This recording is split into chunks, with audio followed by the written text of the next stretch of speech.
In this video, I am going to explain the properties panel of the Camtasia software. This is going to be a short video. In this, I will only explain the properties panel. It is a crucial to our editing. So let's go to the computer screen and let me show you what's it about. And now let me just click here and show you some properties. So scale up or scale down like this. You can go to the 1% or 100% or 500%. So that's how we can do this. Opacity, how much you want to view or disappear.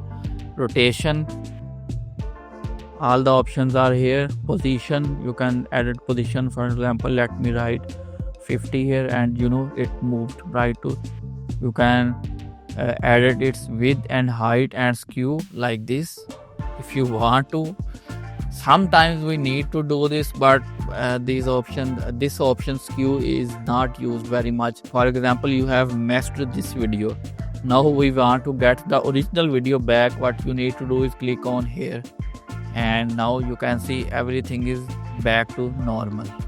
I hope you like this part of the Camtasia Studio. I will see you in the next video. Till then, this is Danik signing off. Goodbye.